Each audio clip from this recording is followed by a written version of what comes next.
तो फ्रेंड, अगर आप अपने आरबीएल बैंक अकाउंट से क्रेडिट कार्ड को अप्लाई करना चाहते हो तो आज की वीडियो में आपको बताऊंगा कि कंप्लीट प्रोसेस क्या है, कौन कौन से डॉक्यूमेंट लगेंगे और आप अपने क्रेडिट कार्ड के लिए अप्लाई कैसे कर सकते हो। वीडियो बहुत हेल्पफुल होने वाली है, इसलिए मेरी आपसे छोटी सी गुजारिश है, आपको अपने चैनल को सब्सक्राइब कर लेना है और वीडियो को लाइक कर लेना है, क्योंकि ऐसे ही हेल्पफुल कंटेंट मैं आप सभी के साथ शेयर करता रहता हूँ। चलिए फ्रेंड, शुरू करते हैं। तो फ्रेंड, अगर आप अपने आरबीएल बैंक अकाउंट के लिए क्रेडिट कार्ड अप्लाई करना चाहते हो तो आज की वीडियो में आपको बताऊंगा कि आप कैसे बहुत आसान तरीके से आरबीएल बैंक अकाउंट के लिए क्रेडिट कार्ड को अप्लाई कर सकते हो, बहुत सिंपल वे में। फ्रेंड, वीडियो बहुत हेल्पफुल होने वाली है, क्योंकि मैं आज आपको बताऊंगा कि इसका कंप्लीट प्रोसेस क्या है, इस पर्टिकुलर फॉर्म को फिल कैसे करना है, कौन कौन से डॉक्यूमेंट लगेंगे। आज की वीडियो में आपको प्रॉपर बताने वाला हूं, इसलिए मेरी आपसे एक छोटी सी गुजारिश है, आपको अपने चैनल को सब्सक्राइब कर लेना है और वीडियो को लाइक कर लेना है, क्योंकि ऐसे ही हेल्पफुल कंटेंट मैं आप सभी के साथ शेयर करता रहता हूँ। तो चलिए फ्रेंड, शुरू करते हैं। यहाँ पे सबसे पहले आपको ऊपर की ओर दिख रहा होगा क्या, एक बॉक्स। फ्रेंड, इस बॉक्स में आपको करना क्या है, यूजुअल तरीके से आपको आपके पासपोर्ट साइज़ की फ़ोटो लगा देनी है। मैं आपको पहले बता दे रहा हूँ फ्रेंड, यहाँ पे आपको आपके पासपोर्ट साइज़ की फ़ोटो लगा देनी है। उसके बाद थोड़ा सा नीचे आना है, यहाँ पे लिखा हुआ है क्या, पर्सनल डिटेल्स, यानी कि आपका जो अकाउंट है आरबीएल बैंक अकाउंट, उसकी पर्सनल डिटेल आपको यहाँ पे फिल करना है। जो आपकी पासबुक में आपका नाम लिखा हुआ है वही नाम आपको यहाँ पे लिखना है, जैसे नेम, मिडिल नेम और last name. Last name in the sense sir name. Friend, अगर आपका जैसे नाम मान लीजिए पवन कुमार है तो आपको यहाँ पहले नंबर पे पवन लिखना है और लास्ट में लिखना है कुमार, यानी कुमार आपका क्या हो जाएगा फ्रेंड, यहाँ पे सर नेम हो जाएगा। अगर आप बीच का नाम भी इस्तेमाल करते हो, जैसे मान लीजिए पवन कुमार दुबे, पवन कुमार यादव, बहुत से लोग होते हैं इस तरीके का नाम इस्तेमाल करते हो, तो जो कुमार होगा फ्रेंड वो आपका मिडिल नेम में आता है। तो आप लोग इसमें बिल्कुल भी कंफ्यूज मत होना कि भाई ये मिडिल नेम की जगह हम क्या फिल कर दें। बहुत से लोग ये गलती कर देते हैं कि मिडिल नेम की जगह अपना सरनेम लिख देते हैं, तो फ्रेंड आपको ऐसी मिस्टेक नहीं करनी है। चलिए फ्रेंड, अब आते थोड़ा सा नीचे की ओर। यहाँ पे दिया गया है मोबाइल नंबर। भाई मोबाइल नंबर आपको वही यहाँ पे फिल करना है जो आपकी पासबुक में दिया गया हो, आपके अकाउंट में रजिस्टर्ड हो, सेम मोबाइल नंबर आप यहाँ पे फिल कर दीजिए। उसके बाद आता है date of birth as per आधार, यानी डेट ऑफ बर्थ आपको यहाँ पे वही मेंशन करनी है फ्रेंड जो आपके आधार कार्ड में ऑलरेडी मेंशनड हो, आधार कार्ड में अपडेटेड हो। ऐसा ना हो कि आप कोई भी अपने अकॉर्डिंग डेट ऑफ बर्थ यहाँ पे फिल कर दो, फिर बाद में आपका फॉर्म रिजेक्ट हो जाए। तो ऐसी मिस्टेक आपको बिल्कुल भी नहीं करनी है। अब आते हैं चौथे नंबर पे, 4 नंबर पे। यहाँ पे लिखा हुआ है क्या, मेल आईडी। मेल आईडी सब लोग जानते ही हैं फ्रेंड, मोबाइल का ज़माना है, इंटरनेट का ज़माना है, हर कोई बंदा मेल आईडी का इस्तेमाल करता ही है। तो आपको यहाँ पे मेल आईडी अपनी फिल कर देना है। नीचे की ओर आते हैं फाइनेंशियल डिटेल। भाई पैन नंबर क्या है आपका, अगर आपके पास पैन कार्ड है तो उसका पैन नंबर आपके पास ज़रूर होगा, तो उस पर्टिकुलर पैन नंबर को आपको यहाँ पे फिल कर देना है। नेट मंथली इनकम, आपका मंथली इनकम कितना है, यानी कि आप कितना कमाते हो, एक महीने में आपकी कितनी सैलरी है, एक महीने में आपका कितना इनकम है। यानी कि अगर आप बिजनेस करते हो फ्रेंड तो सीधी सी बात है आपकी इनकम होगी, और अगर आप सैलरीड हो, कहीं कंपनी में जॉब करते हो, तो आपकी जो सैलरी होगी वो पूरी तरीके से क्या होगी, पेमेंट ही होगी। तो सिंपल है फ्रेंड, आपको यहाँ पे समझ लेना है, अच्छे से बिल्कुल यहाँ पे फिल कर देना कि आपको मंथली कितना मिलता है। नीचे की ओर आते हैं, यहाँ पे लिखा हुआ है कि अदर इम्पोर्टेंट डिटेल्स। अब यहाँ पे देखिए, जेंडर में मेल हो, फीमेल हो या थर्ड जेंडर हो। थर्ड जेंडर फ्रेंड आप लोग जानते ही हैं, जो ट्रांसजेंडर होते हैं उनको हम थर्ड जेंडर कहते हैं। जैसे मान लीजिए कि जो अपनी भाषा में कहें जिनको हम किन्नर कहते हैं, तो अगर आप उस तरीके के हो तो आप यहाँ पे टिक लगा दीजिए। अगर नहीं हो, मेल हो फीमेल हो, यानी कि मेल मतलब अगर आप आदमी हो तो यहाँ पे टिक कर दीजिए, अगर आप महिला हो तो आप फीमेल के आगे टिक कर दीजिए। उसके बाद आगे आता है क्या, मैरिटल स्टेटस। भाई आप सिंगल हो, मैरिड हो या अदर हो। सिंगल हो या मैरिड हो, सीधी सी बात है। अगर आपका तलाक हो चुका है, आप विधवा हो, या फिर बहुत सारे रीज़न हो सकते हैं, तो आप यहाँ अदर पे भी टिक कर सकते हो। अगर आप सिंगल हो, अभी तक शादी नहीं हुई है, तो आप सिंगल पे टिक कर दीजिए। अगर आप मैरिड हो, शादीशुदा हो, तो आप मैरिड पे भी टिक कर सकते हो। चलिए अब हम लोग थोड़ा सा और नीचे आते हैं। यहाँ आपसे पूछा गया है क्या, एजुकेशन क्वालिफिकेशन, यानी कि आपकी जो हायर एजुकेशन है वो कितनी है, आप कितने पढ़े लिखे हो, पोस्ट ग्रेजुएट हो, ग्रेजुएट हो, अंडर ग्रेजुएट हो या अदर हो। अंडर ग्रेजुएट मतलब ये कि आपने ग्रेजुएट से पहले तक की पढ़ाई की, यानी 12th तक ही आपने पढ़ाई की। अगर आप अंडर ग्रेजुएट हो तो फ्रेंड सीधी सी बात है, आप यहाँ पे 12th तक पढ़े लिखे हो तो यहाँ पे अंडर ग्रेजुएट पे टिक कर दीजिए। और अगर आप ग्रेजुएट हो, सीधी सी बात है, आपने BA BCom BSc कुछ किया हुआ है तो आप यहाँ पे ग्रेजुएट पे टिक कर दीजिए। अगर आप पोस्ट ग्रेजुएट हो तो सीधी सी बात है भाई, जैसे कि BA के बाद आपने MA किया हुआ है, मास्टर डिग्री आपके पास है, आप पोस्ट ग्रेजुएट हो तो सीधी सी बात है, आपको यहाँ पे पोस्ट ग्रेजुएट पे टिक कर देना है। उसके बाद आता है नीचे की ओर father name. Friend father name सीधी सी बात है, आपको यहाँ पे लिख देना, नेम लिख देना है फादर, आपके पिताजी का नाम क्या है। मिडिल नेम क्या है आपको मैं बता चुका हूँ पहले से ही, मिडिल नेम लिख देना है। लास्ट में आपको आपके पिताजी का सर नेम लिख देना है। नीचे की ओर आती है mother name, same to same process आप लिख दीजिए। डिजायर्ड नेम ऑन कार्ड, यानी कि आप अपने क्रेडिट कार्ड पर कौन सा नाम प्रिंट कराना चाहते हो, तो सीधी सी बात है फ्रेंड, आपको यहाँ पे लिख देना है वही नाम जो आप अपने क्रेडिट कार्ड पर टिक कराना चाहते हो, यानी प्रिंट कराना चाहते हो। अगर आप अपने क्रेडिट कार्ड पर अपना ओरिजिनल नेम ही प्रिंट कराना चाहते हो जो आपकी पासबुक में है तो सेम एज एबव पे आपको टिक कर देना है। अगर आप कोई और नाम प्रिंट कराना चाहते हो अपने क्रेडिट कार्ड पर तो आप वो भी आप यहाँ पे लिख सकते हो, कोई दिक्कत नहीं। नीचे की ओर आते हैं residential status.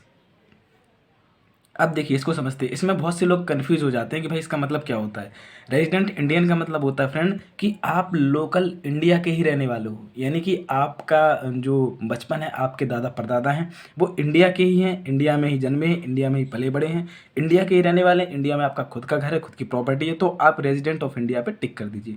Non resident Indian मतलब ये फ्रेंड कि आप इंडिया के नहीं हो लेकिन इंडिया में रह रहे हो। मालूम चला कि आप किसी अदर कंट्री से बिलोंग करते हो, किसी दूसरे देश से हो, लेकिन आप अपनी इंडिया में रह रहे हो, यहाँ पे बिजनेस करते हो, जॉब करते हो, या फिर आपने यहाँ पे कोई भी प्लॉट खरीद लिया, मकान खरीद लिया है, तो इस तरीके से फ्रेंड आप यहाँ पे मेंशन कर सकते हो कि नहीं भाई आप जो है इंडिया के नहीं हो लेकिन आप इंडिया में रह रहे हो। नीचे आता है फॉरेन नेशनल, यानी कह सकते हो कि आप यहाँ पे अंतर्राष्ट्रीय स्तर पर नहीं हो, यानी राष्ट्रीय स्तर पर हो, लेकिन क्या हो आप विदेशी हो, यानी कि अपने देश के नहीं हो, तो वो भी आप यहाँ पे मेंशन कर सकते हो।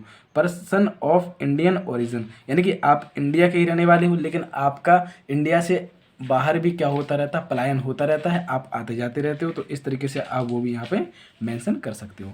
चलिए अब आते हैं दूसरे पृष्ठ पर।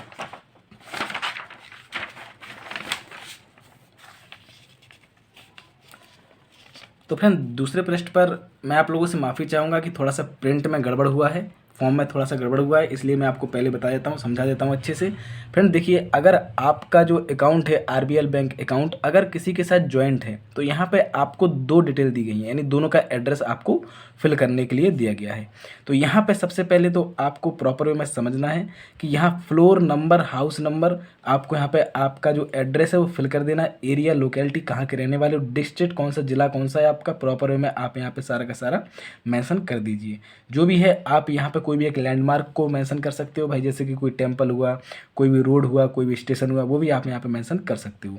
उसके बाद आता है फ्रेंड क्या, आपका सेम एज करंट एड्रेस। अगर आपका जो ऑफिस एड्रेस है, रेजिडेंशियल एड्रेस है, अगर वो आपके करंट एड्रेस का सेम है, बिल्कुल सेम टू सेम, तो आपको यहाँ पे टिक कर देना है, कोई दिक्कत नहीं, यहाँ पे कुछ भी फिल करने की ज़रूरत नहीं है।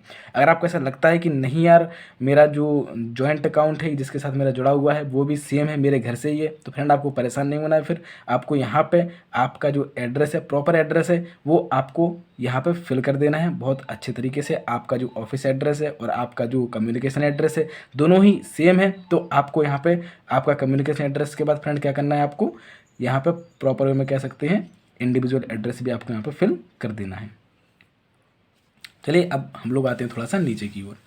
यहाँ पे आपको देखने के लिए मिल रहा होगा क्या फ्रेंड, ऑक्यूपेशन टाइप, यानी कि आपका पेशा क्या है भाई। सैलरीड हो, आप किसी कंपनी में जॉब करते हो, सेल्फ एम्प्लॉयड हो, खुद का कोई बिजनेस है, स्टूडेंट हो, रिटायर्ड हो, बिजनेस है, अदर है, तो जो भी है आपका, अगर आप किसी कंपनी में काम करते हो आपको पेमेंट मिलती है तो आप यहाँ पे सैलरीड पे टिक कर सकते हो। अगर आपका खुद का बिजनेस है, कोई काम करते हो आप, तो यहाँ पे सेल्फ एम्प्लॉयड पे आप टिक कर सकते हो। अगर आप स्टूडेंट हो, अभी पढ़ाई कर रहे हो, तो वो भी कर सकते हो। अगर आप रिटायर्ड हो गए हो किसी भी कंपनी से, आर्मी रिटायर्ड हो या फिर कोई भी रिटायरमेंट आपको मिला हो, गवर्नमेंट रिटायरमेंट आपको मिला हो, तो आप वो भी यहाँ पे टिक कर सकते हो।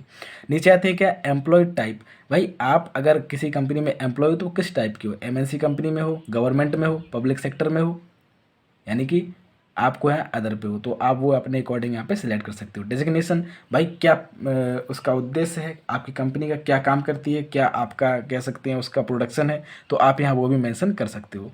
यहाँ पे एम्प्लॉय फर्म नेम, आपका जो नेम है वो प्रॉपर वे में यहाँ पे फर्म नेम मेंशन कर सकते हो। वर्क ईमेल आईडी, यानी कि अगर आपकी ऑफिस की कोई मेल आईडी है तो वो भी आप यहाँ पे मेंशन कर सकते हो, कोई दिक्कत नहीं।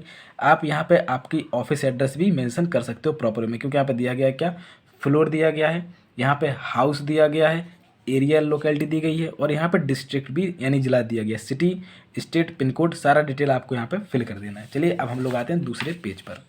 तो फ्रेंड देखिए, अब आती है आपकी क्रेडिट कार्ड डिटेल, यानी कि अब आपसे पूछ रहा है कि भाई आप जो क्रेडिट कार्ड हो वो इस्तेमाल कहाँ से करोगे, करंट रेजिडेंस से करोगे या वर्क एड्रेस से करोगे। तो सीधी सी बात है फ्रेंड, आपको यहाँ पे करंट रेजिडेंस पे टिक कर देना है। उसके बाद नीचे की ओर आते हैं, fraud coverage preference, I want to subscribe to fraud coverage of rupees इतने, debit card credit card 80 per month include to cover fraud and cover other RBL bank as well. इनके कहने का मतलब ये है फ्रेंड कि अगर आपको ऐसा लगता है कि नहीं मेरे क्रेडिट कार्ड के साथ कोई फ्रॉड ना हो, तो आपके 80 रुपये जो हैं कहाँ पर मंथ कटेंगे, आपको एक्स्ट्रा सिक्योरिटी दी जाएगी बैंक की तरफ से, जिससे कि आपके क्रेडिट कार्ड से कोई भी एक्स्ट्रा में फ्रॉड बिल्कुल भी ना हो पाए। फ्रेंड अगर आप चाहते हो सिक्योरिटी के लिए, अगर आप देना चाहते हो 80 रुपये पर मंथ, तो आप यहाँ पे टिक कर लीजिए। अगर नहीं देना चाहते हो तो कोई दिक्कत नहीं, आप इसको खाली छोड़ दीजिए।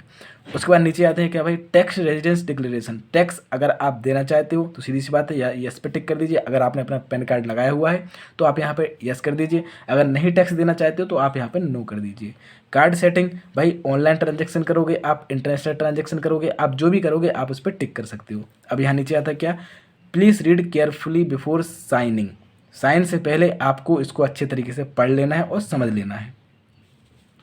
प्रॉपर में फ्रेंड आपको करना क्या है, आपको पढ़ने के बाद आपको यहाँ पे आपके सिग्नेचर कर देने हैं, वही साइन करने हैं जो कि आपके बैंक अकाउंट में लगे हुए हैं। नीचे आता है क्या, फॉर ऑफिस यूज़ ओनली, ये वाला पोर्शन पूरा आपको खाली छोड़ देना है, यहाँ पे कुछ भी फिल नहीं करना है, क्योंकि ये पूरा का पूरा आपके बैंक एम्प्लॉय ही फिल करते हैं।